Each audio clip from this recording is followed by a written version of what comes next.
Hey guys, and welcome to another brand new video. In this video, we have quite a few interesting things to go and talk about over here for the PlayStation 5 Pro, and also when it comes to this actual next step where it could actually be rivaling and potentially even beating out potential gaming PCs. Now, this is kind of like a pretty kind of blanket statement. Let me go address that really quick, because when it comes to gaming PCs, you could have someone who drops $50,000 and they have the god tier PC that could literally go land like a Mars rover on there in a blink of an eye. But as well as also sometimes all these mid-tier PCs, like a $1,000, which are good, and you can play most games online fine, but one of the biggest pros when it comes to the PlayStation and PlayStation 5 Pro is in terms of optimization and as well utilizing like mass, basically building technology to get better deals and more efficient pricing. And this is where a lot of folks are now assuming and pushing into the fact that this PS5 Pro could now be rivaling actual PC gaming when it does come out, and as we all know, it's in the process as of right now, although somewhat far away. So we're going to talk about this, talk about the idea, talk about the fact that the PlayStation 5 Pro could be some next level, well, good stuff,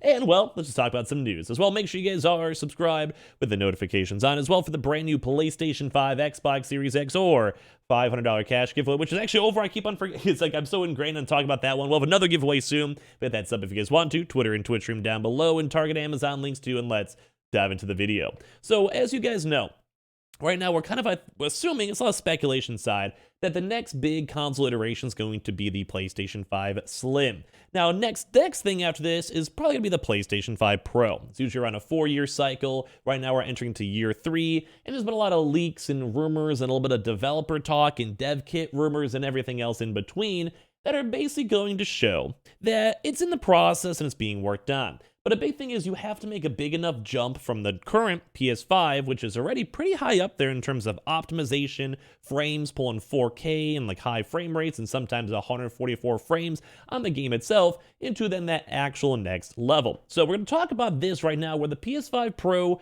could actually now be rivaling gaming PCs, and especially if it uses those Gen 5 SSDs, we could be seeing some pretty quick, pretty efficient, very customized loading times, CPU times, and everything all in between. So now that Sony's latest console has been available for 2 years, now going to year 3, some are turning their attention towards the potential of a PS5 Pro. A revised edition of the console can bring it up with more horsepower to ensure that the system is able to keep it up with more demanding titles. But the most important change it could bring would be with the adoption of Gen 5.0 SSDs. Now, if you guys don't know, and basically, I almost want to talk about this in a separate video. If you're familiar with the SSDs, then they're currently number 1, god tier. Like, that was one of the big selling points between the PlayStation 5 and Xbox, is that the SSD is way better, way more efficient, and loads faster, like from actual tested like sources, like people have actually tested this to see, and it's right now it's calling the basically NVMe Gen 4.0. And well, we're not talking about the next gen, which is even better, you know, those upgrades and stuff like that. And that would probably be a really good secondary push to have even faster loading times than a PS5 Pro, although right now it's pretty quick as is. So basically, I want to go match the internal drive found within the PS5 itself. So even at the end of 2022, these drives are still incredibly capable and have yet to be replaced wholesale by the emerging Gen 5 SSDs that should be more common in 2023 and beyond. And that's kind of another big step, as they might have like maybe a year to fine-tune and custom make its own SSD using that same technology, and then be able to go and start mass making it, which once again would make loading times and actual like download times, and also like that weird thing where basically you have to like basically compatibilize your like actual stuff you download. Like, you know, you have the download, then you have to like install it on the actual card themselves. That as well would also make the PS5 Pro better if they push this new technology. It's also a fantastic improvement from the PS4 to PS5. And that also kind of makes things even more intriguing, because this is basically like the first big step for the PS5 Pro to be pushed into.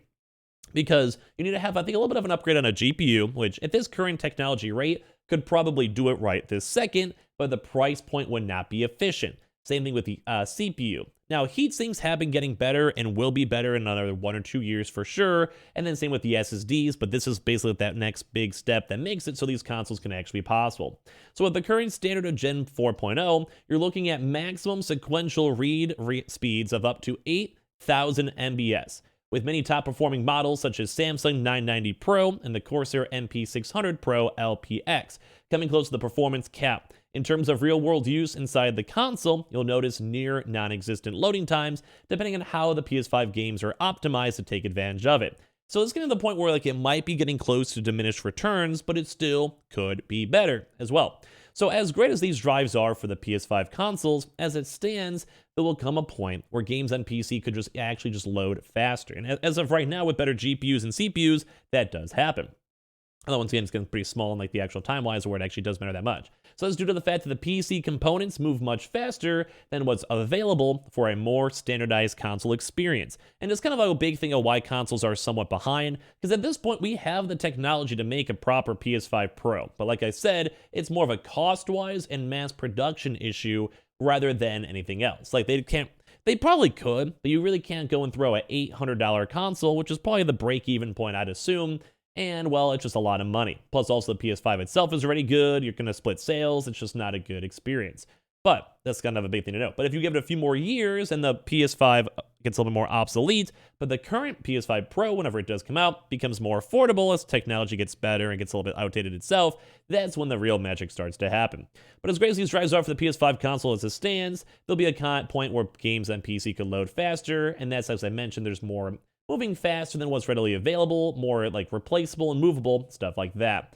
So basically it says that this, which could only really change 2 or 3 maximums throughout their lifespan, Sony could eventually future-proof their capabilities by its consoles by allowing access to much faster storage systems on the system by implementing a Gen 5 SSD in a future upgrade. So it's not fully getting rid of the potential for it, but it might be easier in either on PS5 Slim, so it'll be standardized, or PS5 Pro to have that as like a baseline future edition.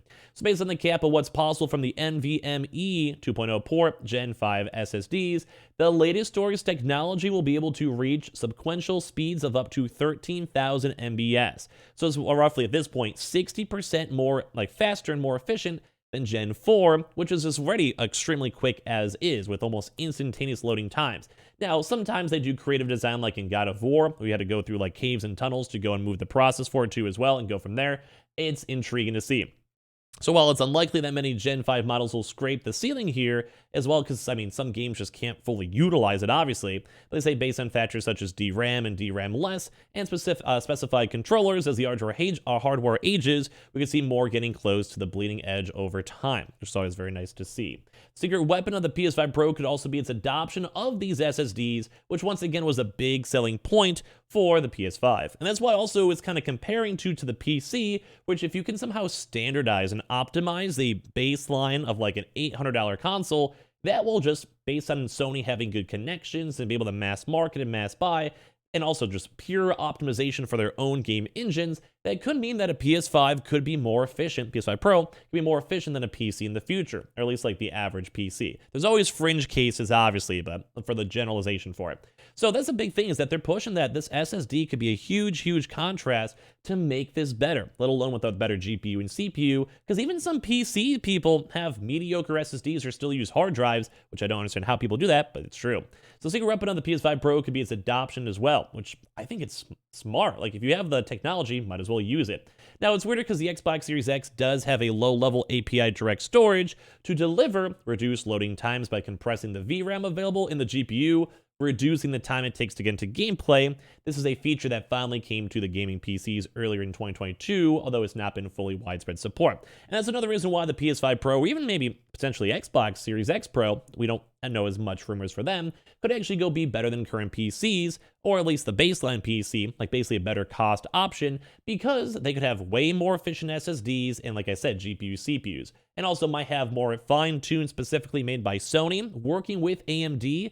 Because don't forget, AMD is the console supplier, but AMD makes probably a lot of money from these Xboxes and PlayStations, where they have done custom architectures to make their internals, GPUs and CPUs more efficient and more fine-tuned for the consoles themselves. And that's another big thing of how these next-gen consoles could actually be better than all of these, because they have better technology and fine-tuned, custom-made, mass-produced, which is also cheaper, because if you're making 5 million of them, you could get a cheaper deal than buying, let's say, 50,000, that may be like a random Micro Center or Best Buy store to want to go and resell.